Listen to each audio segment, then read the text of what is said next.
A very good morning to you. Welcome to Rise and Shine Daily. It's a Tuesday, and of course, we're super delighted to be here again, once again, on this breakfast show.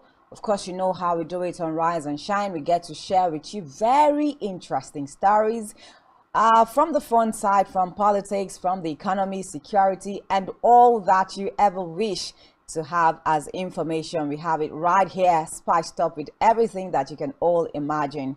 Once again, welcome. My name is Janice Covum. Good morning, Africa. Good morning, Nigeria. Good morning, Akwa Ibom State. It's a beautiful Tuesday morning. The sun is bright up in the sky, and that's how we're expected to rise and shine today.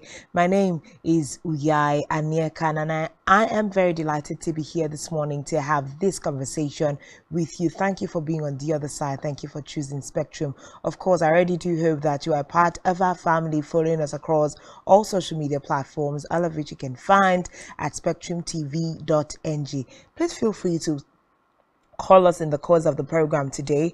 Our phone lines will be displayed. Send us WhatsApp or text messages.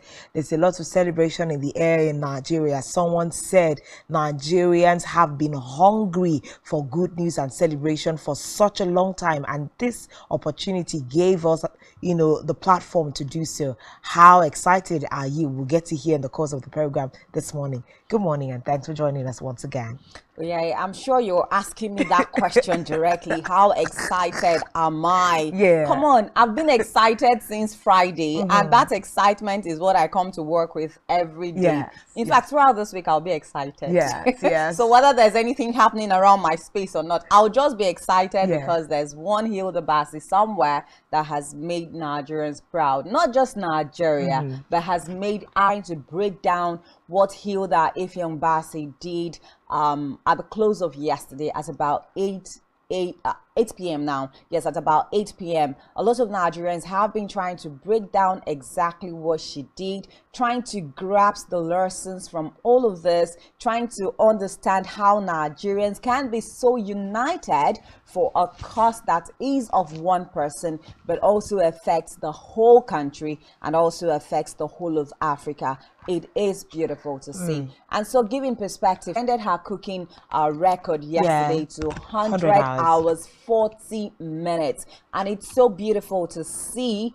Of course, the Nigerian chef, also known as Hilda Bassi, extended her cooking to 100 hours 40 minutes to break the Guinness World Record for longest cooking hours. Hilda made a historic feat on Monday, May 15, 2023, after she broke the Guinness World Record for the longest cooking time by an individual. And of course, announcing her marathon cooking challenge extension from 96 to 100 hours in Instagram post on Monday afternoon, Abbas's best friend at Amma Reginald wrote, "Let's go. I asked my baby to make it a round figure, so we're doing 100 hours." As of 4 p.m. on Monday, of course, Bassi had cooked for 96 hours to surpass the previous record set by Lata Tondon, an Indian chef, in 2019. Lata Tondon cooked for 87 hours 45 minutes and 00 seconds to break the previous title.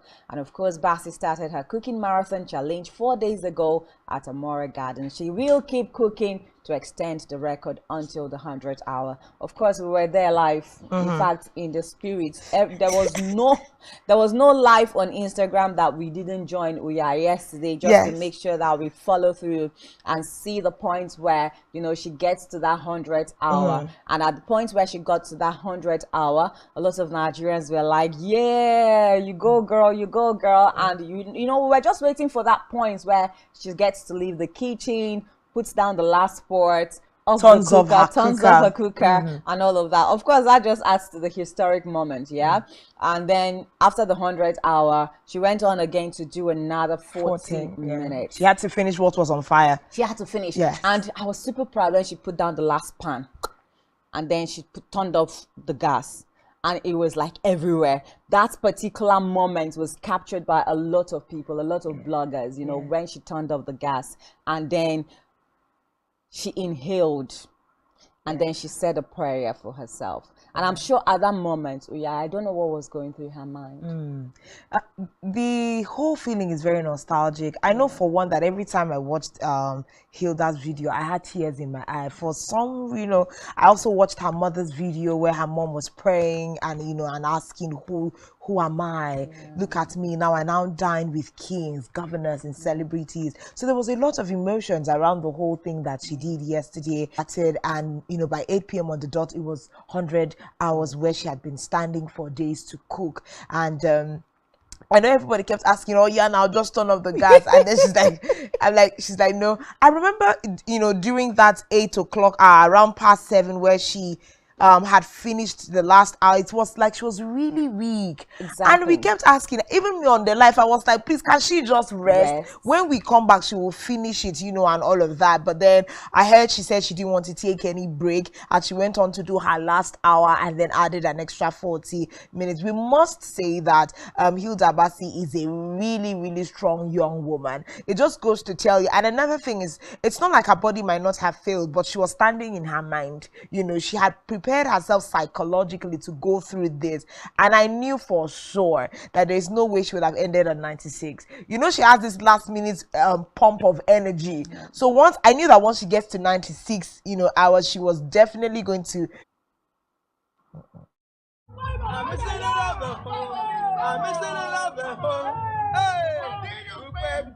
I said, let me school you. Give me the bagger. In fact, there's no problem. Give me Miss Come here. Get for Miss Come here. Imam Miss my love. That's all I feel for you. And I know that you feel it too.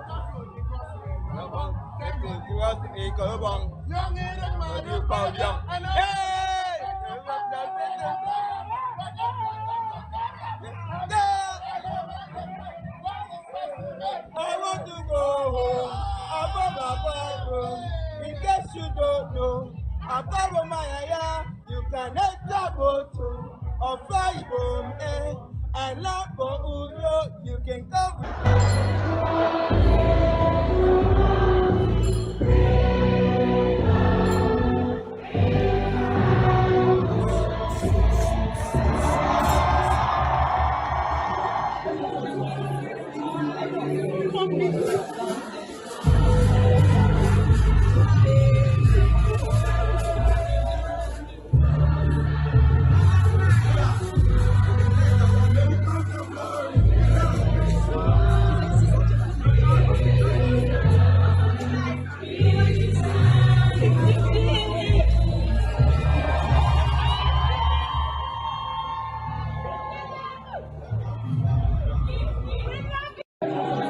the emotions, the smile that comes with it, the fact that a lot of Nigerians have been inspired. You know, a Nigerian man would say, I have been gingered, you know, to just be able to dream again. You know, a lot of people that had said, okay, I don't think I'll be able to accomplish one dream or the other. And you know the way Nigerians are.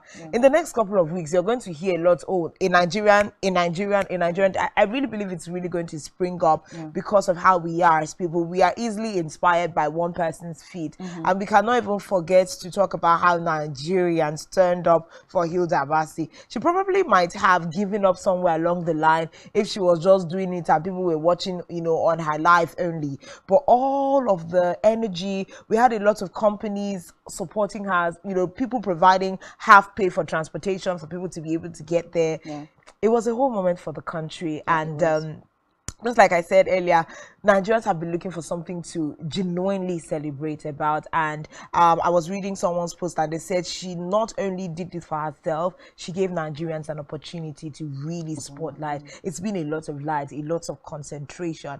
Not only that, of course, he has conferred her with the cultural icon, you know, honor. He called her a cultural icon. The fact that people from all over the world will now get to know that we have, just from one, you know, like ethnic group in the country, we have over 250 meals, you know, that can be prepared and different things that she did.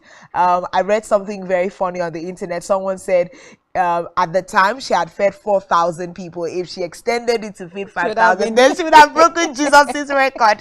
You know, she was breaking all kinds of records. Definitely. And this conversation is really going to linger for a long time because it's a good one. Yeah, good one. And I'm happy you even brought in a little bit, you know, tilted a little bit to politics. Of course, when we look at the whole political season, this is just something to celebrate, that a lot of Nigerians, you know, have brought a lot of Nigerians together. There's that unity, there's that bond. We could see it virtually, feel it, and all of that. And I know that a lot of conversations have been going back to what happened in Lagos State during the elections and the whole tribalism narrative and all of that. You're not from Lagos, you're not this, you're not that, you're not supposed to be contesting and all of that. But we see an Akwa Ibomite that has been able to bring together people from different tribes, different tongues together, you know, and show the world that we can bond as Nigerians. And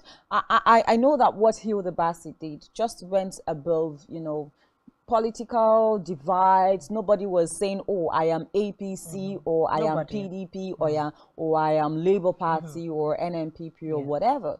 Nobody even remembered to get into the venue. Exactly. Nobody even remembered that, oh, Lagos is not for everybody again.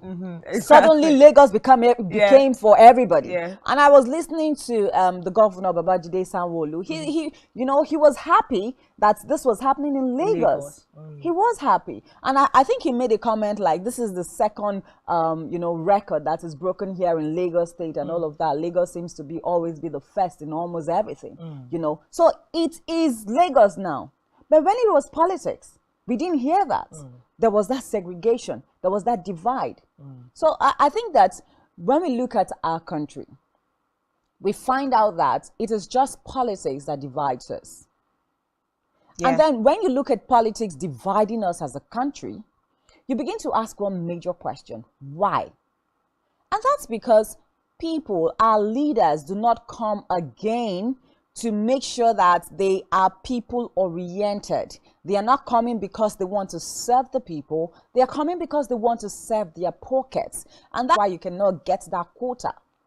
So I think that we should begin to think inwards and re-strategize on how we play politics in this country. Because if we continue to play politics the way we are playing politics in Nigeria, then one, our democracy will be threatened to a long extent. And secondly, we will continue to be divided. And that's why we see, oh, secession. We want to call for secession. We want our own country. And that's because of the kind of politics that we play. So that now would have the Hilda Bassi Cookathon is causing a lot of people to think, a lot of people to review their stance on certain issues. And this particular caption by Richard Mofe-Damijo stood out for me. He said, step aside football, step aside Nollywood or Afrobeats, a new sheriff is in town. And that's food. You know, food is the new uniting power. For the longest time, we have had great conversations about the Afrobeat guys have really been in the news. The music, yes, the entertainment industry. They're doing that. They have consistently been in the news.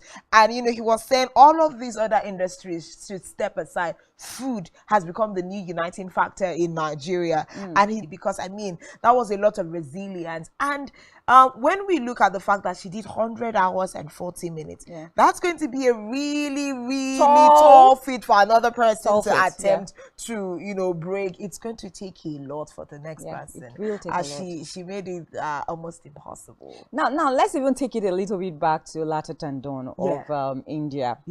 Now, for the longest of time, men have always been the one, you know, taking that fate, winning that fate and clinging the ticket.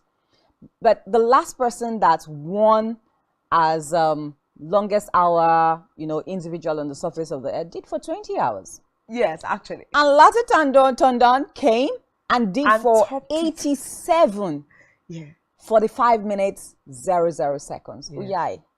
And you sit down and say that women do not underestimate the power of women. Underestimate the power of women. So if you take out 20 hours from 87, 45 minutes, how many is that? She cooks like about over 60 hours, 67 hours and 45 minutes. That's a lot. That's a lot. That's a lot. And it's beautiful to see that, you know, Hilda Bassi did not just attempt to add like maybe 20 extra minutes to the 45. Let's calculate now. How many more hours did she add to 87:45? So she added about 13.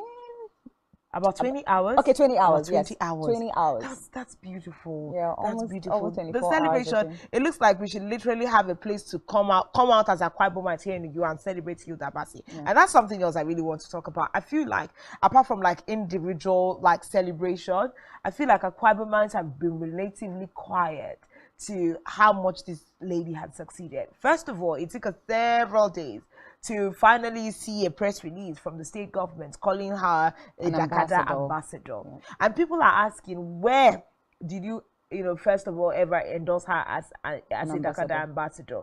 She has been doing great things before now. She's a popular chef in the country.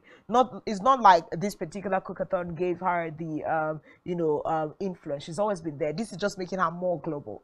And then we are asking, why didn't we have the presence of the state government, apart from Senator Godswill Akpabio? Yeah. We are saying people of the present administration and this current cabinet. Nobody went there to celebrate her.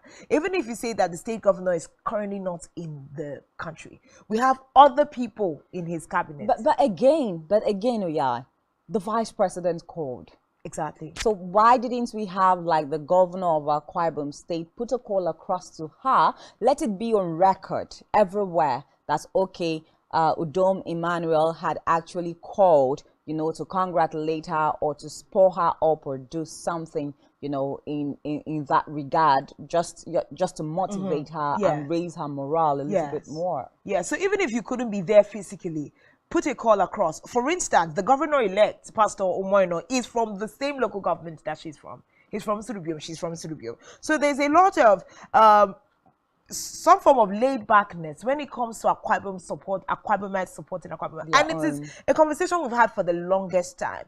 You need to see how people from other places are trying to be like, oh, she's ours. The Cross Riverans. Yeah, the Ghanaians. Yes. Don't even go there. I said she's from my village. Cross Riverans went back to track that her mother is from Calabar. Yes. So we now did we couldn't now claim that she's an Akwa Ibom girl. We now quickly did, she's an Akwa Cross girl. You understand. We even had Ghanaians, Tanzanians trying to claim that she's from the country. Now her father's blood runs in her veins from Surubium. And we had such, minimal representation of our lead men, throwing support for her. And it is not something that was beautiful to see at all. It's not. I think this is more like a wake-up call to Akwa Ibomites and Akwa Ibom government. I saw that there was something at the Tropicana, in celebration of her. People had to form H, which is the first letter of her name, Hilda. It was beautiful to see, but we need more representation, especially from government. Exactly. Government seems to be quiet when it comes to these kinds of things. Let it not be that, okay, somebody from our place is doing this magic and, other people are actually the people celebrating them as loudly as possible. Okay, so away from that now, many congratulations actually to Hilda Bassi Ifyong. We are super proud of you for making all women all around the globe very, very proud as well. Of course, we are waiting for the Guinness Book of Records to confirm the fact that she's now the new title holder. True that, but there are procedures. Yes, there are procedures, and they had said they need to review, and we do have that review happen soon. Because Nigerians have evidence everywhere to show you that it happened. Yeah, definitely. Yeah. Anyways, let's just take a quick one now before we go to the news brief desk. We see that resident doctors under the auspices of the National Association of Resident Doctors, NAD, have resolved to commence a 5-day warning strike to compel the federal government to attend to its demands. Now, this was just as the Federal Executive Council, FEC, rose from its extraordinary meeting presided over by Vice President Yemi Osinbajo yesterday with an objection to the private member bill before the National Assembly seeking to control the migration of medical doctors for greener pastures abroad. Addressing newsmen after the FEC meeting at the State House, Abuja, Minister of Labour and Employment Senator Chris Ngige, while commenting on the threats by doctors to go on a warning strike today, or rather tomorrow, which is Wednesday, said this warning strike by the doctors was not necessary since government was already engaged with the NMA, their umbrella body. Now, let's just hang it there now. Yeah.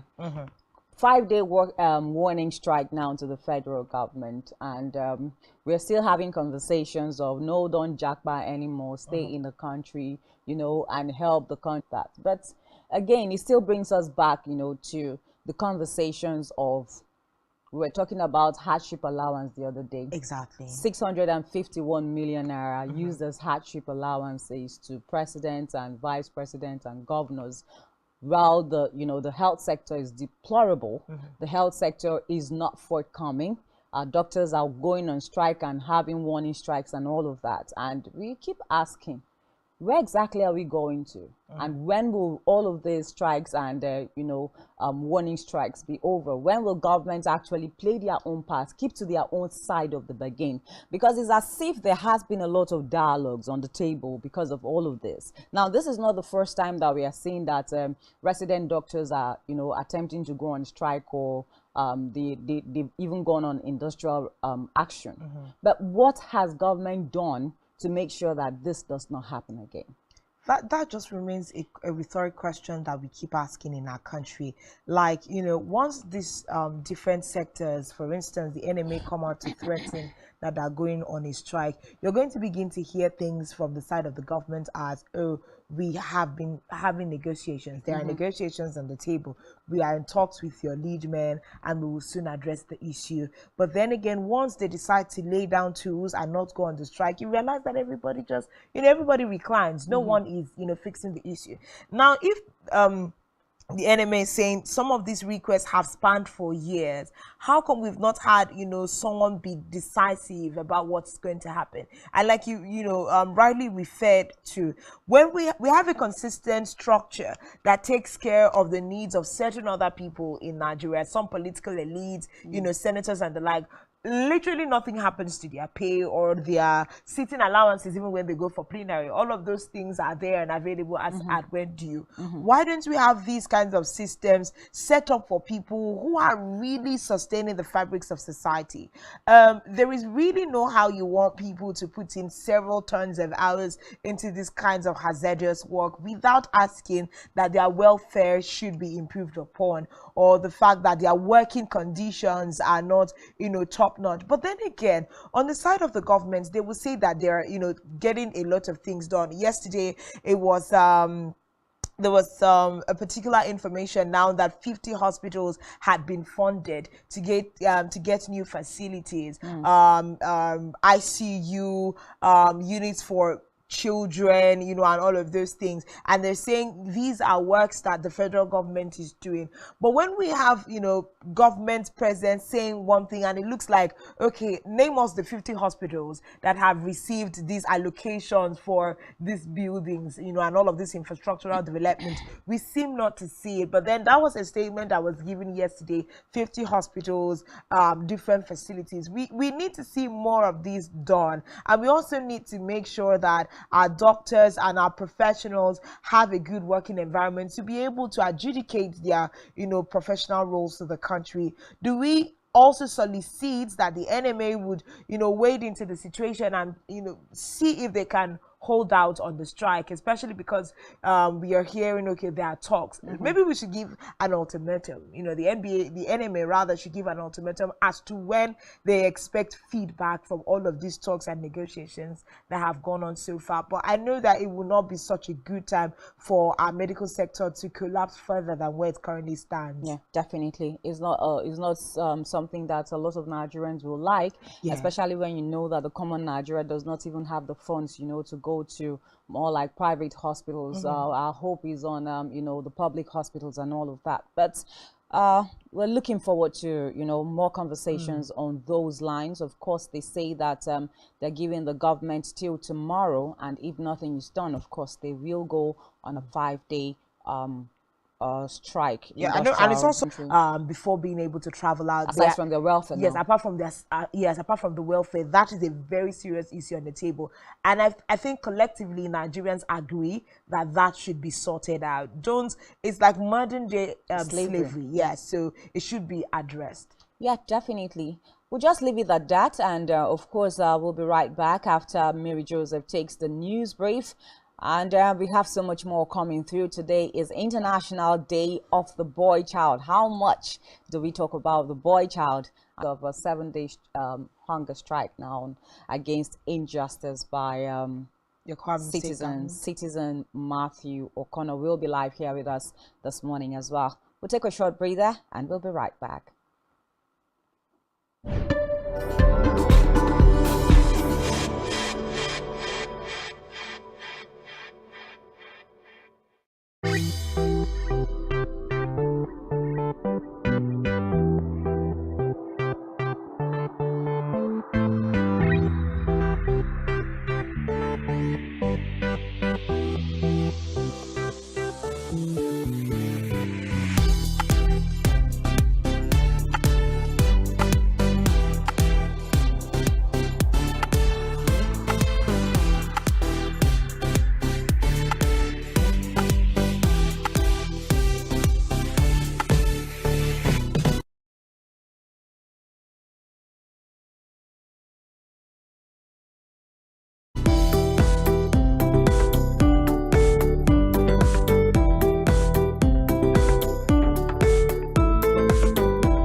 government, Secretary General, distinguished delegates.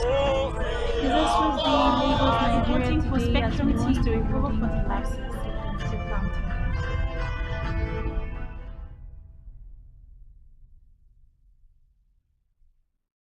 A very good morning to you. You're welcome to your morning news briefing Spectrum, live from Uyo. I am Mary Joseph.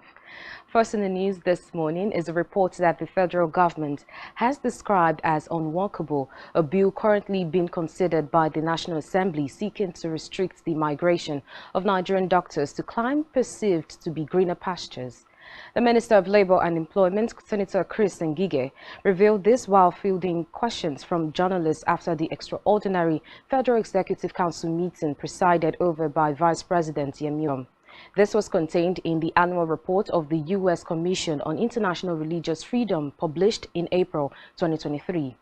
According to America, in 2022, religious freedom conditions in Nigeria remained poor, with both state and non-state actors committing particularly severe violations of religious freedom. In a separate development, the military says it has rescued another of the Chibok girl kidnapped by Boko Haram insurgents in 2014. The theater commander of Operation Hadin Kai Theater Command, Major General Ibrahim Ali, who made the disclosure, gave the name of the rescued lady as Saratu Dauda, aged 25. Heading out to the foreign scene, there are reports of a large number of explosions in the Ukrainian capital, Kyiv, and air raid sirens have been sounding. Government messages warn people to keep away from windows as debris from the intercepted missiles fell from the sky. Finally, in sport, Everton midfielder Alex Iwobi insists the players are targeting victories in their final 2 games to secure their Premier League status. One win could possibly be enough to extend their top-flight stay in the 70th season, but beating both Wolves away and Dortmund at the Goodison Park would almost certainly do that. We'll have details of the stories and more in our news at 12. I am Mary Joseph. Let's head back to Rise and Shine, where we have Janice and Uyai on standby. Do have a wonderful morning. As of state and government, Secretary General, distinguished delegates. Disasters Day Lagos, Nigeria for Spectrum TV to recover 45 seats and still counting.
Welcome back. If you're just joining us, this is Rise and Shine, and we're coming to you live from Uyo, the capital city of Akwa Ibom State, Nigeria, of Global News. Just before we went on the news brief, we talked about the fact that Hilda Basi, who hails from Nsirubiom, Akwa Ibom State, Nigeria, has broken the Guinness Book of record for cooking for the longest time as an individual. Yesterday at 8 p.m. she put in 100 hours and 40 minutes. And also we see the fact that there's a move for an industrial action, 5-day warning strike by the doctors to beginning tomorrow. We are just hoping that that will be circumvented by some great move by the government. These are some of the things we've already talked about. One way for you to catch up on all that conversation from the front pages of our national dailies.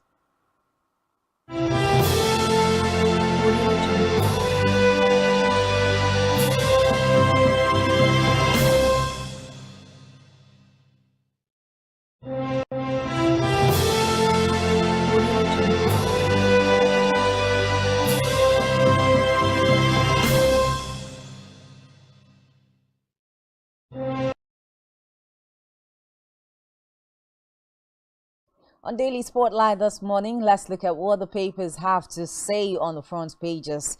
Our very first paper is the Daily Sun, and the big caption here says, U.S. slams visa ban on election riggers. And the writer says, unveils identity.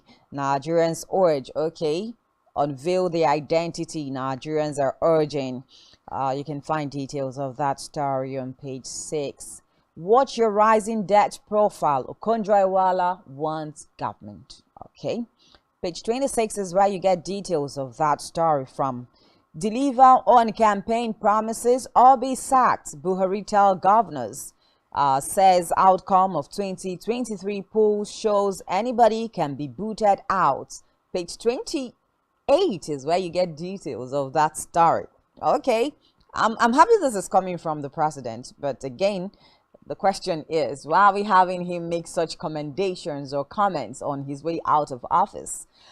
Senate presidency, more senators oppose APC zoning. And the writer here says, Yari loves senators elect. Page 8 is where you get details from. Buhari, others hail Chef Basi for placing Nigeria on global spotlight. Page 28 also is where you get details of that from. Court stops NYSC from publishing disclaimer on Enugu governors-elect discharge certificates. Page 27 is where you get details from that for that story. Don't meddle in your succession affairs. Saraki, Aliyu, others cancel outgoing governors. Don't meddle in your successors' affairs. Saraki, Aliyu, others cancel outgoing governors. Page 26 is where you get details from that. Assault on policeman, Fela's son, handcuffed, detained, may be arraigned. You can get details on page 5. Moving forward, can set agenda for Tinubu, and that's the Christian Association of Nigeria setting an agenda for Tinubu. We also have on the writer of that particular story, harps on federal character principle. And IG will have here 13 trillion naira spent on fuel subsidy in 16 years, says federal government. And that's all the stories we have this morning on the front page. How can I miss this? Of course, we have a picture story of Hilda Basi there. It says Nigerian chef Hilda Basi breaks Guinness World Record for cooking. And that's one subversive element against plot to derail May 29. Political actors conspiring to stop inauguration of President-elect Tinubu and governors. CBN decries telecoms operators, banks face off over USSD. Life outside power is challenging Igbenedion, Saraki tells outgoing governors. Assault on inspector detained Sheun Kuti may undergo drug test. NBS puts April inflation rate at 22.22%. US, we've sanctioned those who undermined elections. 13 trillion naira spent on subsidy in 16 years, says federal government. We also see here Turkey poll runoff May 28th. Okay. Federal government approves 37 new private universities. Page 4. Nigerians spend $1.2 billion on medical tourism yearly, says minister. $1.2 billion. Okay, that's all that we have on the front page of the Nation newspaper. Let's take a look at what the Punch newspaper has in store for us this morning. The big story on the Punch newspaper is on Tinubu's inauguration. It says military IG warns troublemakers as court hears anti-handover case. Okay, and then we also have Shehu Kuti spends night in custody. Police plans arraignment. Nollywood stars mourn as Murphy Afolabi is buried. May his soul rest in peace. And then we also have that Hilda's marathon cooking smashes world record grabs global attention. Quickly now, gridlock again. Commute has grown on. And U.S. announces visa ban on Nigerian pool riggers and others. Federal government spends 13 trillion on subsidy, sets removal guidelines. And that's all the stories that we have on the front page of the Punch. Moving up now, let's take the Vanguard newspaper. Looking at Vanguard this morning, and it says 10th NAS leadership crisis. North Central governors kick against zoning to meet Tinubu NWC. As aggrieved aspirants vow to take battle to plenary, Tinubu's men move to stop probe of Akpabio, Tunji Ojo over NDDC funds. Reps spoil for war today over alleged doctored House rules to favor Abbas. APC placates North Central with SGF. Party supremacy should be upheld, says Kalu. Naira devaluation, others pressure inflation rate to 22.22%. Page 19 is where you can find that story. Focus on debt management, others, Okonjo Iweala urges incoming government. Okay. Federal government kicks billion naira USSD dispute. Banks, telcos disagree on technical issues. Page 26. Buhari should stop study leaves. Others, Matawali. We also see here U.S. slams visa ban on unnamed Nigerians undermining democracy. As Saraki Aliyu, others tell outgoing governors. Dangote refinery to meet 100% Nigeria's requirement. Great news.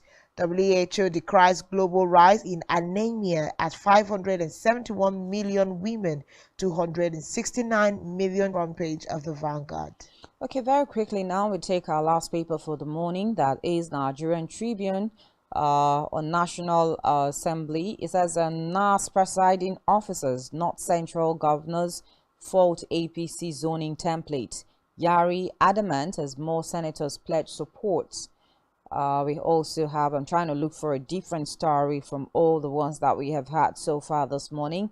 228 buildings, 336 families affected by rainfall in Lagos, says NEMA. A suspected terrorist blows up south to evade arrest in Kaduna State. And court bars NYC from further disclaiming Enugu governor's elect certificates. Higher food prices pushes Nigerians' inflation to 22. Don't meddle in affairs of your successors, Saraki, Dakwambo, Igbinadian, others warn outgoing governors. I think those are all the stories that we have this morning. But while we are trying to connect with our guest this morning for International Day of the Boy Child, let's quickly look at some very interesting stories. I wish that we have time enough to open up the phone lines for Nigerians to have their reactions to some of the stories this morning. But of course, Tinubu's inauguration seems to be one very interesting story. Is the military keeps warning Nigerians and troublemakers, you know, against stifling the efforts of the government as to the inauguration on May 29. We see that happen a lot. I think just before we started the news brief, I was saying why is the military just threatening Nigerians? It's more like every day they drumming down the ears of, lots of Nigerians. If you foment trouble, you will collect and all of that. And then quite interestingly also, US slamming visa ban. Mentioned this should really not be a backdoor initiative. First of all, they did not scuttle the elections through the back door. It was clear that these were the people, these were the speculated people against the democracy of the country. So at this time, if the United States government has decided to slam them with visa bans, we should know the people that have been banned. More like it should be a clear-cut deterrent action taken. So let's not have it under shades and undercover. But it's also good to see that the United States government stuck to their word, because they had said they were going to investigate, and anybody found culpable was going to come under the wrath of a visa ban. So it's good to see that the United States government actually did keep to their side of the bargain with regards to these particular sanctions. We are looking at May 29 handover. That's a big thing. That there are speculations of some people coming together to attempt to scuttle the inauguration. There are those allegations against political actors conspiring to stop the inauguration. So we do not know what the information is. We just hope that everybody will stand guided. So I think with having the military come out to repeatedly loud this is the fact that, hey, we see you, we hear your plans, we just want you to also know that we are ready for whatever comes up. But we do hope that it's not, we do not need violence on our hands to place a precedent on the seat. Let everything just go smoothly. And the conversations have continued to hold. Let the courts decide whether or not, the president-elect is worthy of that position, or if it's going to be, giving it to someone else. But then let that be the decision of the court, and not something that we come out on the streets with clubs and, other things to do. Yeah, definitely. I also like the story on, the front page of Daily Sun this morning. It says, deliver on campaign promises or be sacked, Buhari tell governors. And then, of course, I like the fact that, this is coming from the president, right? He says, outcome of 2023 polls shows anybody can be booted out. And I like this because it's a statement, a strong statement, that trajectory where the democracy of this country is going to actually. And we can keep expecting it. Of course, yes. In subsequent so elections. It's no longer business as usual, where you just go there, you do your 4-year, whether you do well or not, you're marking time again. No, you're marking time again. Yes, you are the expiration of 8 years. So Nigerians are I've made that bold statement of saying, look, if you go there, no matter how you went there, whether through the back door or through the front door or even through the window, when once you get there and you're not doing well, trust us enough that at the next election, we are going to take you out. You're not going to be there anymore. So it cuts across. So whether you're president or you're governor or you're a president has gotten the wind of this message as well. And he's the one putting it out now to Nigerians and all of the governors that have been elected in the 2023 elections. Yeah, for all of the governors elect, all of those things that we promised during campaigns, President Muhammadu Buhari saying, make sure to live up to those, blueprints that you had promised. And that, I believe, will also cut across to the president-elect also. We expect to see that the things that Nigerians were promised and the campaigns are the things that they're going to see and the things that they're going to experience. And then just leaning on that same conversation, we see and other things. She's saying debt management is an important thing to be done at this time. So it's just important that the incoming government will heed to some of these advices that are made available by, people that are manning certain sectors in the country. Now, this one was a funny one for me when I see that the federal government is kicking against bill to stop migration of doctors. So we are seeing that it's not just not just the doctors now trying to trying to make sure that this does not happen. We are seeing here on the front page of the Vanguard that the federal government is kicking against bill to stop migration of doctors. It would be good if it's the federal government now that is coming against the senators who sat down to have this conversation. For whatever reason, that is a bill that should absolutely not see the light of day, because how do you want to interfere with how a person wants to live their lives because they come from your country or went to school in your border? Yeah. If you really want them to serve within your border and your territory, make sure that the working conditions are conducive. And we continue to see how these Western worlds and even some Arab nations are making, the working environment very inviting for, people of other, continents and all of that. Nations. People are thronging there. Then you now have to see that a doctor needs to be a doctor, but make sure he's selling a shop, so that he can augment for. It's a lot of stress at the same time. Yeah. So we are just asking, and now this even cuts across medical doctors, because today to be medical doctors, tomorrow, let's not even forget that we're also beginning to see a space where teachers are also being there are windows for teachers also to leave Nigeria to be able to teach in other parts of the world. So these are things that the federal government must do. So this is a good move. It is the federal government now kicking against that bill. Let's just see what the final decision is going to be with regards to that particular suit that was filed at the House.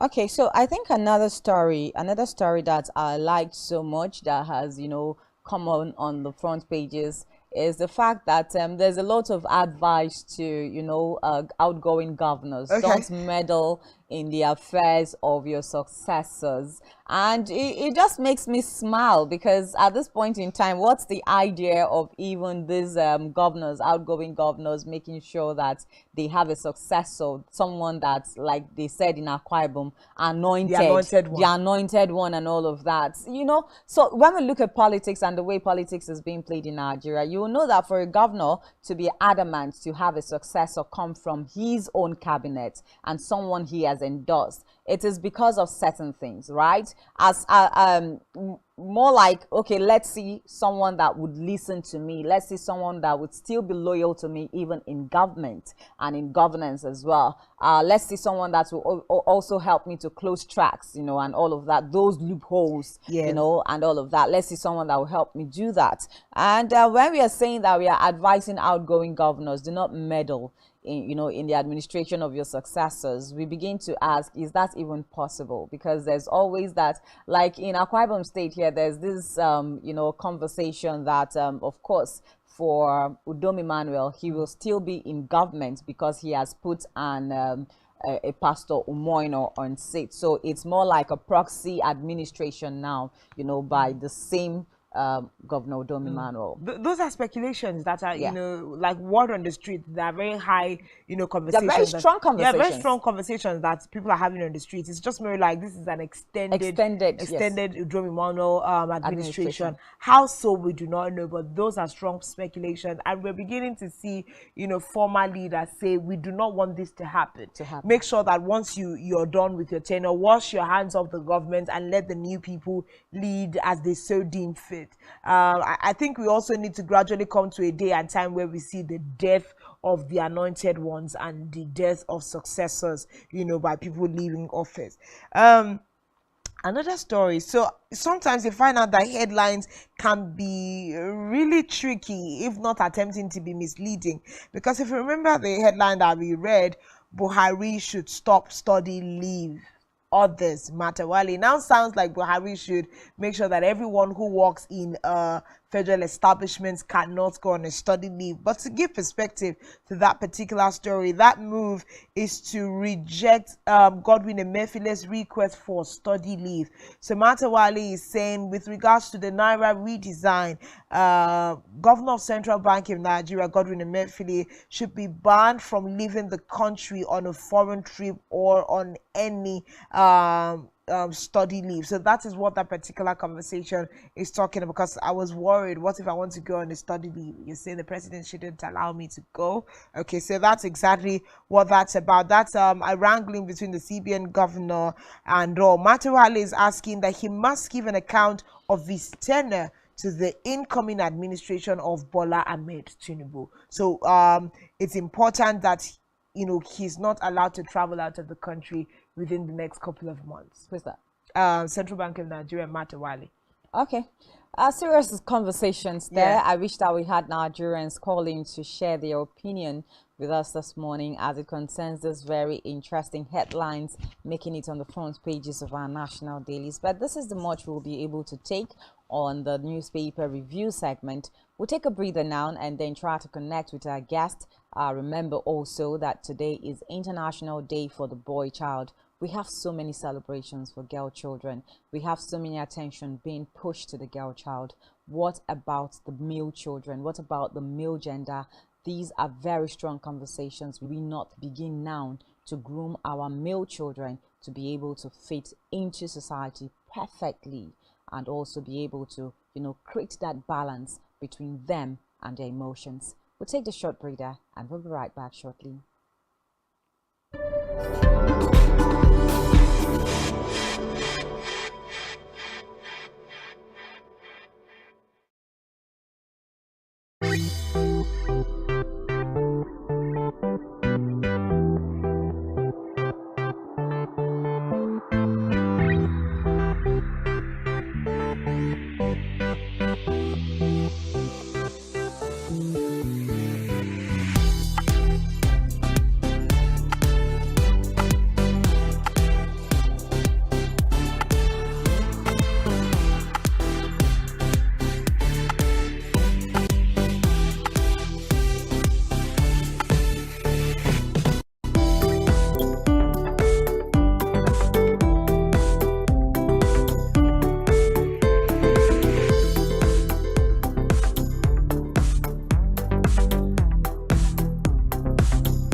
All right, welcome back. Like I said earlier, today, the 16th of May, globally is celebrated as World International Day of the Boy Child. And we have so many dates where we get to celebrate the girl child and women as well. I remember the other day someone was saying, are we still celebrating Mother's Day? Sunday, on Sunday, right? How many times do we celebrate mothers and Yes. women in a year? But we just have today to celebrate the boy child.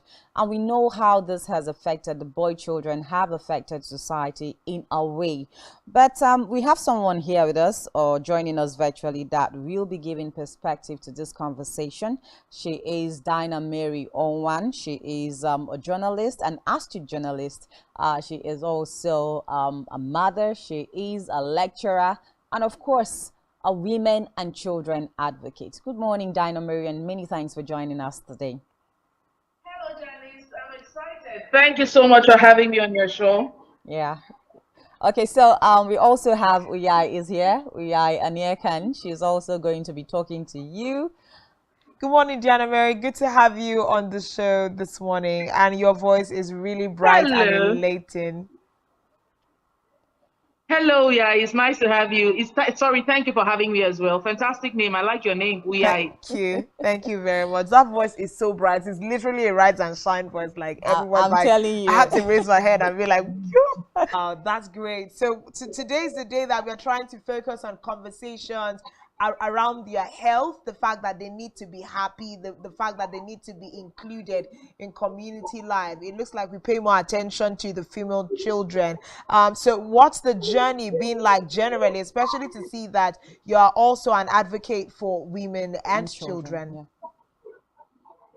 Yeah. Yes, you have raised some pertinent questions, concerns, I beg your pardon. It is true that we pay attention a lot. We don't need to shy about that to the girl child. That is because of the peculiarity and some of the challenges and some of the peculiarities of the gender. However, in doing that, we have channeled a lot of energy, which is appropriate. The girl child is deserving of that. However, should we ignore the boy child? No, we shouldn't. That's going to be a great unbalance. So we have to put in the same effort. A child, so many things the girl child grapples with. So yes, it is just right that we pay attention the struggles of the gender over time, politically, socially, culturally, and otherwise.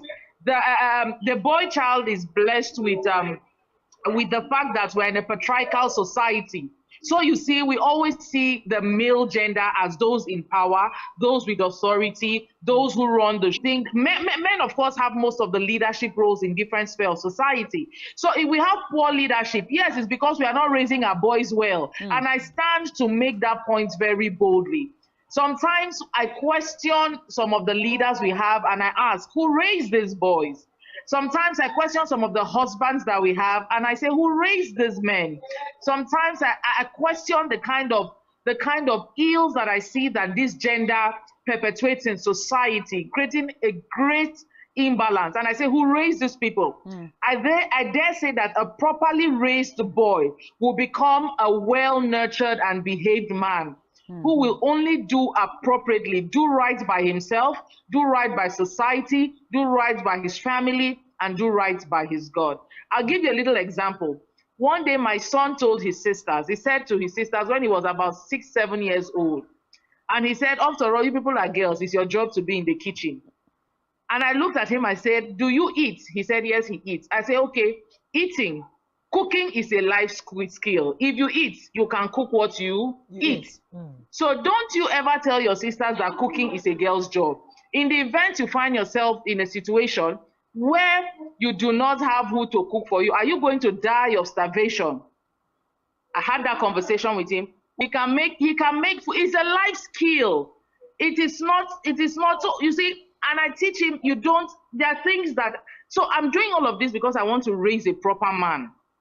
I want to raise a conscious man. I want to raise a leader. I want to raise a good husband. So I think that in our teachings, in our interactions with the boy child, let us take into consideration that as we raise the boy child, we are shaping the society, even with leadership. Teach your sons how to take leadership at little places, in little corners. They will ultimately become fantastic and phenomenal men. If you teach your boy child not to raise his hand on a woman, I dare say that when he becomes a man, he will not raise his hand on a woman. Some of the boys are only mirroring what they have seen from their parents. Have we been worthy examples to the boy child? What is your boy child seeing? What kind of man would he become? Is he going to be a gentleman? Is he going to be a good leader? We should start. That is the crux of the matter, and vice versa. So I hope I have been able to address your questions reasonably or your concern reasonably. We as a society need to do more, because the reflection of the society is a reflection of the kind of training we are giving our boys. Boys occupy most of the leadership positions in all the spheres, in the pillars of society. So if we have a weak society, if we have a bad society, if we have an unkind society, if we have an imbalanced society, it's because we are not raising the boys appropriately. Okay, Dina Mary, let me just come in here very quickly. Let me come in here very quickly. I like the fact that you have mentioned the issue of gender role. Now, let's even talk about gender roles. Now, growing up as a child, I was told that, oh, as a woman, I'm supposed to be the one cooking. I'm supposed to be the one, washing clothes. The boys are supposed to be doing the tough jobs, like washing cars and owning generators and all of that. Now, it has set like a stereotype, for gender roles. Now, we are saying that we should break gender roles. How do we begin to do that when a lot of families still tread on the lines of these stereotypes? Society has evolved significantly, so we look at people now as human beings. It's the same way we tell girls, you can become what you want to become. You can become a pilot, you can become this, you can become that. Gender roles, I like to see it as, that meaning that if a woman is capable of, she cannot do it. She should become less of who she is. If your strength, go as far as your strength can take you. That is not to say there are no boys that don't have issues with their strength. There are some boys who are not as strong. Just because they are male doesn't mean you will kill them with strenuous work. So let us be sensitive to these things and treat people as human beings first. Okay? Over time, we have seen that some of their cultures, let's look at culturally speaking. There are cultures that women were not allowed to be chiefs way back. But now women are taking chieftaincy titles.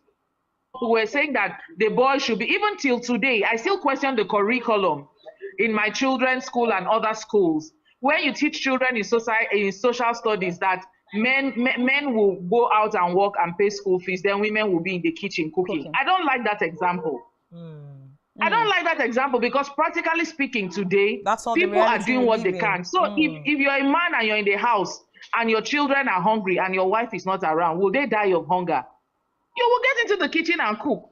If a woman and the children haven't paid their fees, they can't go to school. So are you trying to say the children will drop out of school? So we balance these things. Let us teach children, both boys and girls, to be responsible for themselves accordingly. But definitely. Okay, so we see that you have, balanced out and called out the family, as the initiating factor in having a balanced child. So let's push a little further and see how the government can provide an enabling environment for our male children. Because in some of the conversations and examples that you have given us, it shows that oftentimes the male child is excused for some of the things that he does. He's excused for some of the things he does in his family, and even when he goes to school, he's excused. So what would you say is the part of the government? What can the government do to help us have balanced males in our society?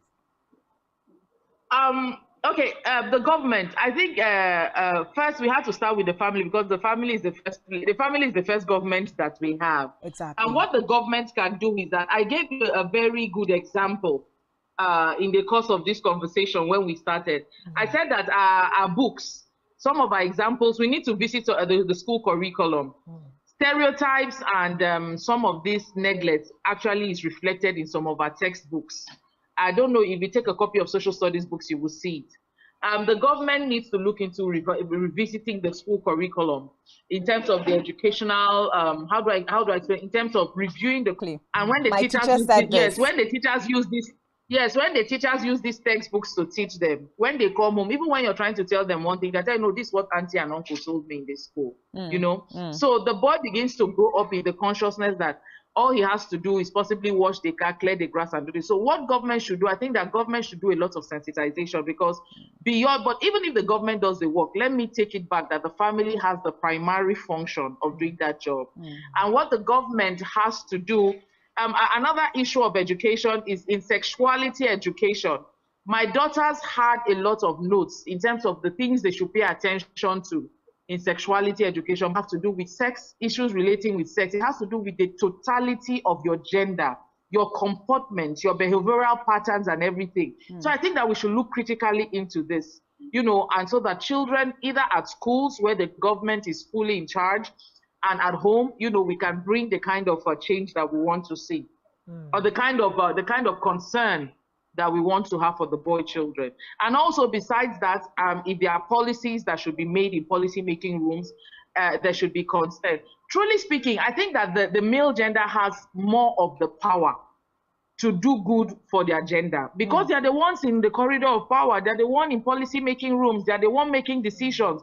So they should be a little more intentional and wield all of this power that they have to create the balance in raising the boy child as well. Because that touches on stereotypes such as the fact that people go to apply for jobs, but there are stereotypes that say, oh, the women will always have, you know, the favor to get jobs and opportunities. But then, you know, Deanna just said something about the fact that the men are usually the ones calling the shots. So they should make sure that there's also a level playing ground for their gender, even with regards to professional life and all of that. But, you know, just but again, I think, Dana Mary, now, I think that most times it's, you know, it comes down to the fact that they say, oh, men are very strong. They don't know how to express emotions and all of that. So we just feel that because we are men, we can handle our matters by ourselves, you know, quietly, you know, and that's all of something that. I wanted us to also unpack.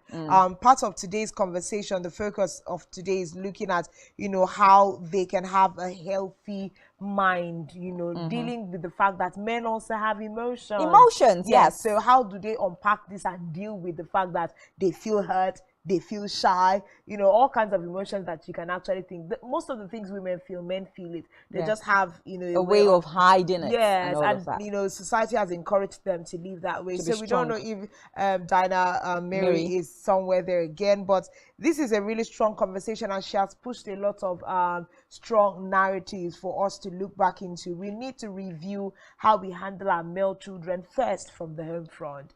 You are the one determining the type of president-elect we are going to have. You're the one that is determining the type of fathers and husbands we're definitely creating a balance for both the male and the female gender as well, to grow up in a society where they believe in themselves and their capacity. But I want to say a very big thank you to Dinah Mary for joining us on that beat, you know, to look at International Day of the Boy Child. At this point, we'll just take a break now, and when we come back, of course, we'll come in with another guest of ours, looking at some kinds of injustices that have been meted out. Thank God today is International Day of the Boy Child. Injustice meted against somebody, and we need to draw the attention of government to this particular issue.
Business exists only to meet the needs of the people, but competitors for your desired return on investment and so much more. Advertise on Spectrum Television, on StarTimes DTH Channel 421 and on free-to-air with a frequency of 12733. Spectrum Television, broadening your horizon.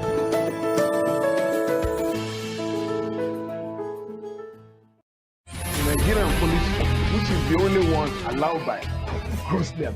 Our governors have to share police powers with the president as stipulated by the constitution. We do not have a federal government police force. We have the Nigerian police force, which shall be administered, organized, and supervised by the Nigerian police force. No, my lord, I want to say something. I want to say something here. Perhaps it might also enlarge the scope of people who should be invited here for examination. My lord, if we cannot find those who literally murdered Abiola, who are those people who could be said to be the beneficiaries of the death of Abiola? Rogers has linked you with some of the killings he did. He never did. He linked you with the attempted murder of Hebrew. He did not. My lord, the matters council is leaving the evidence in our matters. Is this an adversary proceeding? It's not, my lord, but we can't be talking about cases which are in court. Is this an adversary proceeding? It's not, my lord. These cases are in court, my lord. I'm just reminding your lordship. My lord, sorry, my lord. I think I'll be in cross-examination. Legally Speaking, a program that deals with legal issues and questions we face as citizens of this amazing country, Nigeria. Legally Speaking. Join us every Friday from 5 p.m. to 6 p.m. for Legally Speaking. Every society.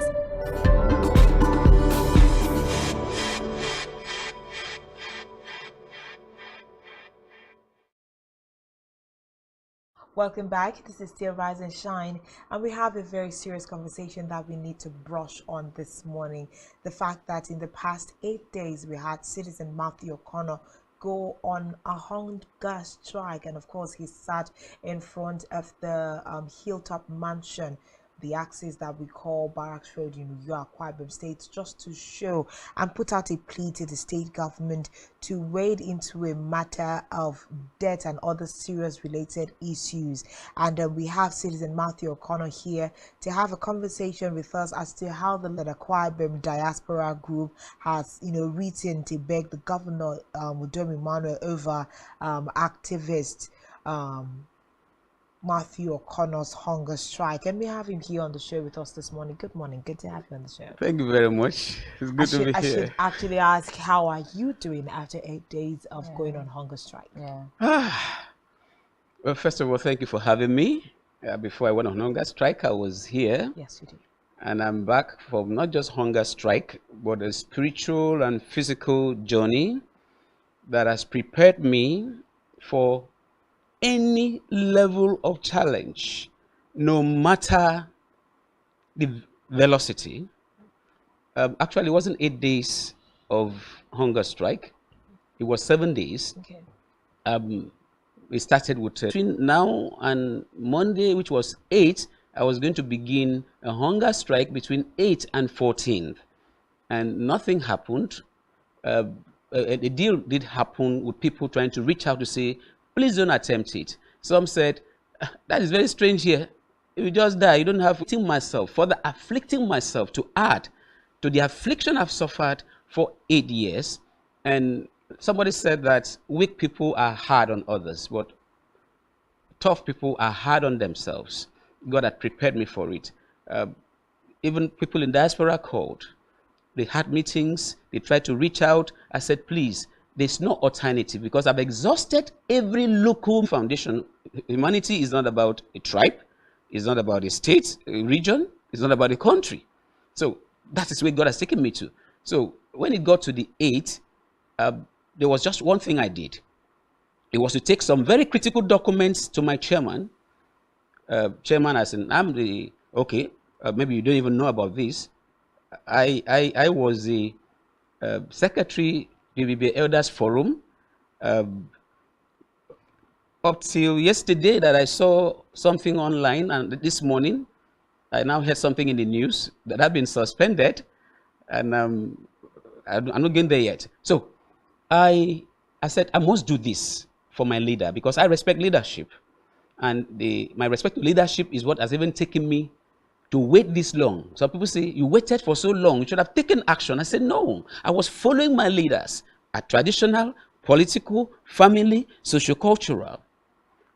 Nothing happened. So entrance, not just to Government House, entrance to the Akwa Ibom State Traditional Rulers Council, where the highest ranked royal father is involved, and the way things are going now, the kind of things I've read on social media, even heard the news, is something else.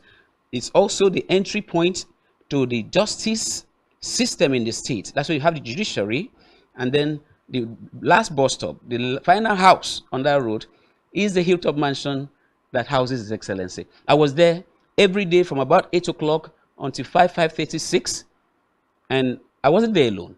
People joined me. Victims of oppressions and injustices, and some vulnerable persons who have been working on their issues, including the blind, the paralyzed, and all of that. So some persons call me that they have joined the hunger strike from their houses. So it wasn't just me alone, but something interesting, very interesting happened. 8 days of my life, if they put the talks together, it may likely be more than what I've ever said in 1 year, because I talk for almost every second. Everybody wants to hear the details of what is going on. And eventually, when I was through with the hunger strike, that was on Sunday, for the first time, I tried some people start crying. I'll be bubbling, okay, bouncing. Let's establish something. Let me say this first, so that it will help you to arrive at how I came out. Because time is of essence. Let me just drop this, please. Okay. By the time I ate the fruit, where I sat to eat it on the floor, I was still making calls. And somebody said he could not hear me, so I tried to stand up to go out on what we call the Akwa Ibom March for Justice, with victims, with people who had issues. About 30 or so of them came out. I ordered for a wheelchair on my feet. So yesterday, we did what we call Akwa Ibom March for Justice. I was on my feet from one media house to the other, with people you will get to see. I wish we were able to send some of the videos to you, but someday I pray we'll have it. So that has been my experience, and thank God I took my bath, I shaved for the first time, and I got dressed for the studio. Except justice for not just yourself, but all the people that have been afflicted with degrees of pain and injustices. And I remember also that majorly we've had conversations on public complaint and how government seems to be handling some of these issues. Now, you have done 7 days. Would we say that you have reasonably been able to, put your cry and your plight out there to government, and we are going to sit here and say that there's some kind of succor coming? Sincerely, a number of people that give their lives to mundane things, they want to judge within that period. What assistance did you get? What support did you get? No, I'm a spiritual person, and I was well brought up, so I do not attach significance to mundane things. So what I'm saying is, government looked at your case? Has there been any response from government? There has not been because that's the objective of this particular hunger strike. Yes. Government, I am crying out. I need help because of these kinds of injustices that I have been made. Is there a glimmer of hope? Is there a glimmer of hope? There is. There is. Why I say there is that, like yesterday, we were to get to the Government House. I believe in rule of law. I couldn't reach out to the CP, neither could I get to the DSS. And I talked to a lawyer. What do I do? So you don't need approval to go on your march, but you need to inform the authorities. Ceremony, I wasn't there. I was busy doing the banner. But two things happened there. Two people came. One was somebody who came. In fact, it caused traffic there. Trying to find out while I was talking from some of the victims with me. And he said, I'm going back to Government House. Someone is going to address you. Another person in security, people that I've gotten to know. 2 or 3. The diaspora, like Ibom People's Congress in USA, there are other 2 international organizations that are sending letters to the government, and they have made the points clear. What is the issue? Just give him attention. The same, what will I say? Will I call it evil or the civic resolution mechanism in Akwa Ibom State. And I don't blame the governor. The governor can't do everything. The worst thing to happen to a leader is to surround himself with, they call it yes men or sycophants at any level. So once you are grabbed by these ones who sing praises, do propaganda, you are finished as a leader, be it traditional institution at any level. So there was no physical government arrangement, but the signals I'm getting and the latest development where it be the elders forum that I have almost laid down my life to serve. I'm not an elder in that class. When I was inducted, I was sponsored. I was sponsored by the immediate past chairman, Abong Dr. Okonopanuko. And I became PRO almost instantly. I became Secretary General after reforms. And thereafter, in fact, the first day I was inducted, when I was asked that question, I said, I'm not coming, in my statement to everybody at the Elders Forum, I said, my elders, my fathers, I'm not coming to rub shoulders with you. Talking about the tribe. One of the greatest, very, very serious-minded, a man with integrity was Abong Dr. Okonopanuko. I grew up under his tutelage, and I imbibed a number of things from him. And I said, I'm coming to serve. I'm not coming to rub shoulders. So I've done that. And like the term now, go and verify. We have to verify.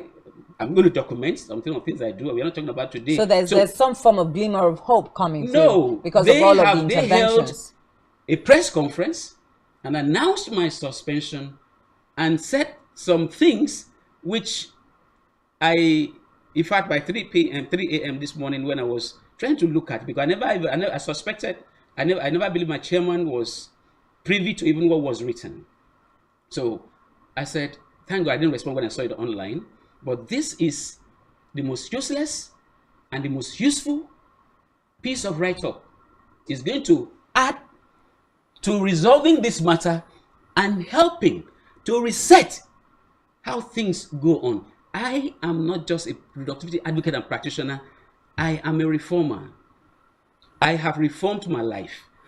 What I have passed through is supposed to have made me a militant. But what did I do? I transmitted the entire energy that others convert to violence. And when some people talk about Dakada, I'm not competing with anybody, but I'm saying when the history of Dakada will be written, or somebody want to do competition for the greatest Dakada ambassadors, I will compete because we will be coming out.